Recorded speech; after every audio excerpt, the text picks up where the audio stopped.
What if the gods themselves were powerless to save the world? In the fall of the Titans, the legendary hero Perseus is thrust back into a battle he thought he had left behind. When the primordial titan Kronus threatens to break free from Tartarus, Perseus must rise once more to protect humanity.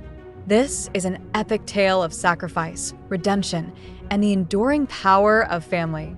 Let's dive into this thrilling recap of the fall of the Titans. Long ago, the world was dominated by powerful deities and fearsome creatures, yet it was the demigod Perseus who vanquished the monstrous Kraken, securing peace for humankind. In recognition of his valor, his divine father, Zeus, extended an offer to rule beside him, but Perseus declined, choosing instead to embrace a mortal life. Even after the passing of his beloved wife, his resolve remained unshaken. He continued living humbly as a fisherman, dedicating himself to raising his son Helios. One fateful evening, Zeus descended upon Perseus' simple abode with ominous news. The gods were growing weaker, their divine essence fading as humanity's devotion waned. With prayers diminishing, the gates of Tartarus could no longer hold back the malevolent forces within, and the primordial titan Kronus, father to the gods, was on the verge of breaking free, an event that would spell catastrophe for the world. Zeus implored Perseus to aid in the fight, but the former hero refused, prioritizing his son's safety above all else. Doubting his own strength against such cosmic threats, he chose to remain on the sidelines. That night, Perseus was plagued by terrifying visions, Kronus emerging from his prison, raising his village, and nearly unaliving Helios. Meanwhile, Zeus convened with his brother Poseidon and his warlike son, Ares, to devise a plan. Ares, infuriated by Perseus' reluctance to join the battle, branded him a coward. Determined to reinforce Tartarus barriers, the trio ventured deep into the underworld, only to be confronted by Hades, Zeus' estranged brother, still seething over his exile to the underworld. Consumed by vengeance, Hades betrayed them, launching a fiery assault. In the ensuing battle, the gods, deprived of their full strength, struggled to retaliate. Poseidon suffered a devastating blow, and as Zeus mourned his fallen brother, Ares seized the opportunity to strike. Allying himself with Hades, Ares turned against Zeus, stealing his thunderbolt and claiming its immense power for himself. As chaos erupted, monstrous chimeras clawed their way out of the underworld, bringing destruction to the mortal realm. One such beast landed in Perseus' village, prompting him to grab his sword and leap into action. The villagers gathered near the impact site, but fear soon overtook them as the creature emerged, rampaging through their homes. Perseus engaged the beast in a desperate struggle, shielding himself with whatever he could find while delivering precise strikes whenever he found an opening. Despite his efforts, he was hurled to the ground.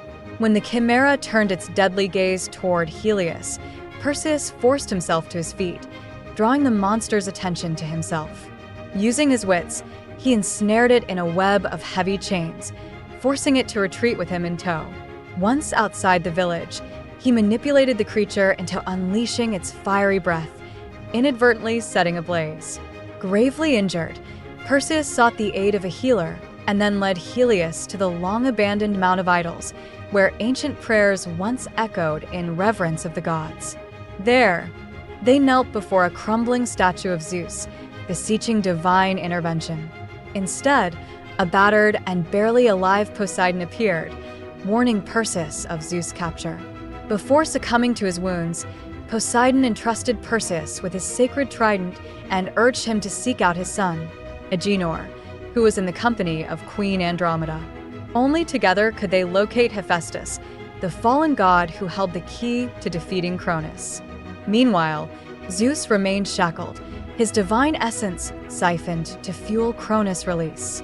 Ares, embittered by years of feeling overshadowed, taunted his father, believing Zeus had always favored Perseus. Hades, too, relished his brother's suffering, seduced by Kronus' promise of eternal power. But Zeus saw through the Titans' deception. He knew their supposed reward was nothing more than a ruse. Back in the mortal realm, Perseus accepted his duty at last. He bid farewell to Helios, who gifted him a handcrafted dagger as a token of protection. Summoning his black Pegasus, Perseus soared across the sky, seeking Queen Andromeda's army stationed at the underworld's entrance. Suspicious of the flying warrior, the archers loosed their arrows, but the assault ceased once they recognized the legendary hero who once felled the Kraken. Reverence swept through the ranks as they knelt before Perseus, who relayed the dire state of affairs. Together, they sought out Agenor, imprisoned for his deceitful ways. Initially uninterested in divine affairs, Agenor scoffed at Perseus' plea. However, when Andromeda offered him freedom, wealth, and a ship in exchange for his help, he agreed. During their voyage, Agenor revealed that Hephaestus was the legendary craftsman behind the gods' most formidable weapons: Poseidon's trident, Hades' pitchfork, and Zeus' lightning bolt. When combined, they formed the mighty spear of Triumph, the only weapon capable of vanquishing Kronus. Hephaestus resided on the elusive island of Kale, a place that had never been found, except by Agenor, who confidently declared he knew the way. Upon reaching Kale, the group found themselves ensnared in deadly traps hidden across the landscape. As they navigated the perilous terrain, Agenor triggered a mechanism that captured him. Perseus pursued the snare, only to be met with a massive tree hurtling toward him. Dodging at the last second, he turned to face an enormous Cyclops. Before the group could react, two more emerged from the shadows, wreaking havoc upon Andromeda's forces. As soldiers fell, Andromeda and her guard, Carina, hid among the ruins. Carina, in desperation, attempted to invoke Ares for protection, prompting Andromeda to silence her. Ares was no longer their ally. Meanwhile, Perseus engaged a Cyclops in combat, managing to wound it before leading it into a trap that rendered it unconscious. The second creature lunged at them, but Perseus wielded the trident, unleashing its divine power. At that moment, a third Cyclops intervened, halting the battle. Upon seeing the trident, the creatures recognized Perseus as a warrior sent by the gods and bowed in reverence. Elsewhere, Ares took great pleasure in brutalizing his bound father, striking Zeus repeatedly.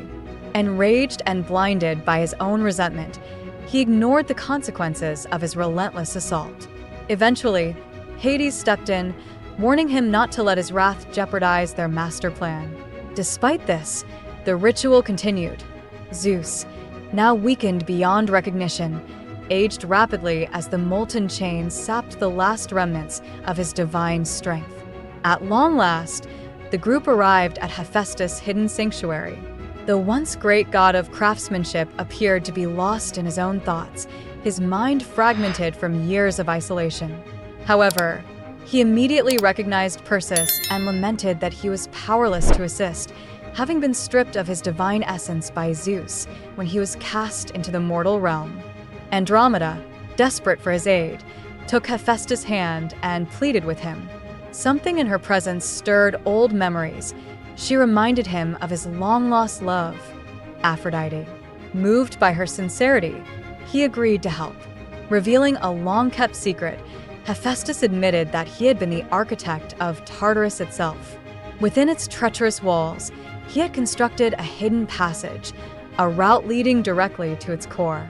However, to reach this heart of darkness, they first needed to traverse an intricate labyrinth, a shifting maze designed to deter any who dared approach. As they prepared for the journey, Hephaestus entrusted Agenor with a detailed map, though he warned it may not be reliable for long. Just as they reached the entrance, their path was blocked by Ares. In a ruthless display of strength, he slaughtered Andromeda's remaining soldiers. Enraged, Perseus struck him, but his blow barely fazed the war god. As Hephaestus hurried to unlock the hidden passage, the group launched a desperate assault on Ares, only to be repelled effortlessly. Carina, overwhelmed with fear, fell to her knees, confessing that she had been the one who prayed to Ares for protection. Smirking at her misguided devotion, Ares repaid her with death. Realizing they were on the verge of being overwhelmed, Hephaestus made a final stand. Using his staff, He held the door open while he confronted Ares, buying the others precious moments to escape. As the group sprinted into the labyrinth, the entrance sealed shut behind them. Inside the maze, the trio carefully followed Hephaestus' map, but Perseus kept hearing an eerie voice calling his name, asking for his son. Andromeda, too, experienced strange visions, seeing a spectral image of Carina fleeing into the darkness.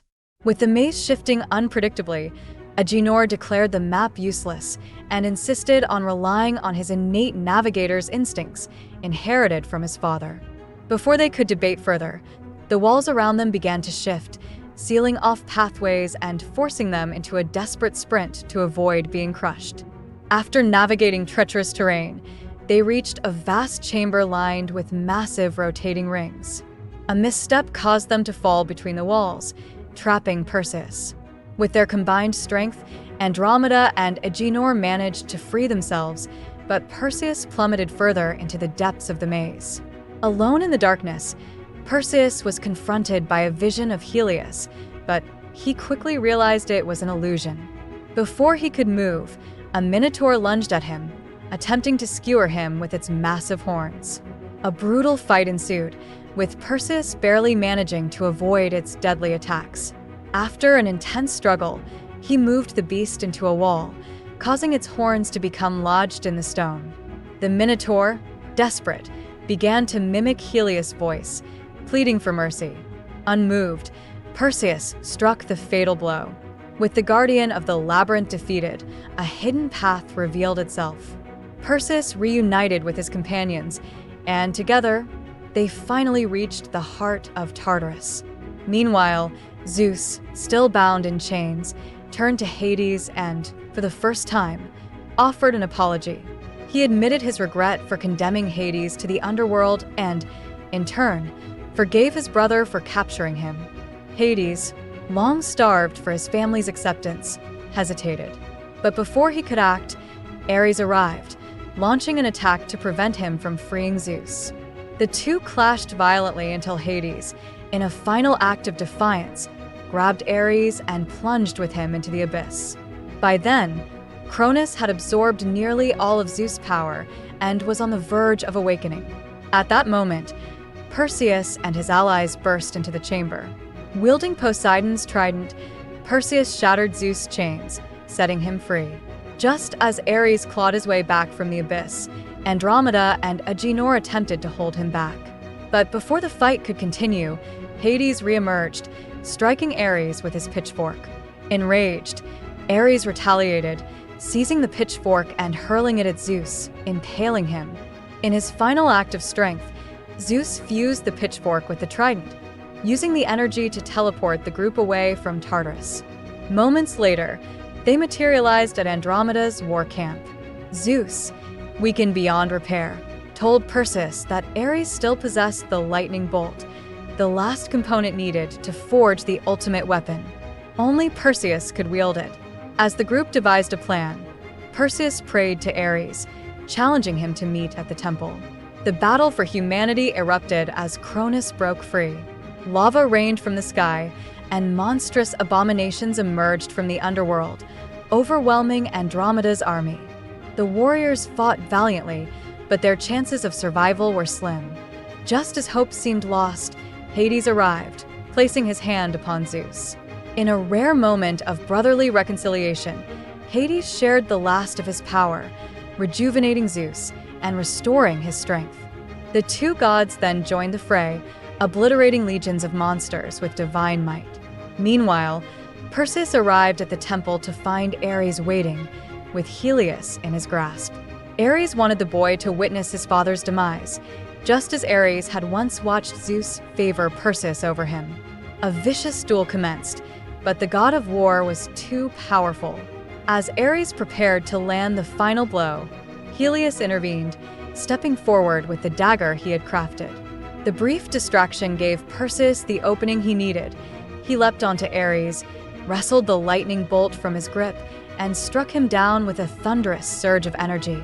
With the three divine weapons finally in his possession, Perseus combined them to forge the legendary spear of Triumph. Back on the battlefield, Kronus reached his full strength and unleashed torrents of molten destruction. Even Zeus and Hades, fighting together, could barely hold him back. Perseus, mounted on Pegasus, soared toward the Titan, but the waves of lava made it impossible to strike. In a desperate gambit, Zeus and Hades combined their powers, momentarily staggering Kronus. Enraged, Kronus retaliated, sending a devastating shockwave toward them. Zeus pushed Hades aside, absorbing the full force of the blast. This moment of distraction was all Perseus needed. Dodging the final surge of molten fury, he plunged into Kronus' open maw and drove the spear of Triumph straight into the Titan's core. An explosion erupted from within, consuming Kronus in a maelstrom of energy until nothing remained but dust. As the battlefield fell silent, the surviving warriors erupted in celebration. Andromeda watched in awe as Perseus emerged victorious, soaring back to them. But their triumph was bittersweet.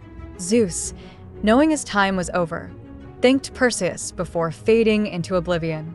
With his godly power spent, Hades declared he would begin a new life among mortals. As the dust settled, the survivors tended to their wounds.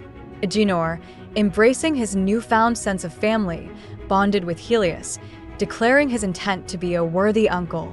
Perseus, now at peace with his destiny, approached Andromeda and shared a long-overdue kiss. In a quiet moment, Helios admitted that, after witnessing war firsthand, the life of a fisherman didn't seem so bad after all. Perseus, however, wanted his son to be prepared for whatever the future held. As a final act, he placed his legendary sword in Helios' hands, passing on his legacy. The battle was won, but a new era had begun. Perseus' journey from reluctant hero to savior of both gods and mortals is a testament to the strength of love, loyalty, and sacrifice. With Kronus defeated and the gods' reign coming to an end, a new era begins, one where humanity must forge its own path. But as Perseus passes his legendary sword to Helios, we're left wondering, will the next generation be ready to face the challenges ahead? Let me know your thoughts in the comments below. If you enjoyed this recap, don't forget to like, subscribe, and hit the notification bell for more epic tales of gods, monsters, and heroes. Thanks for watching, and I'll see you in the next recap.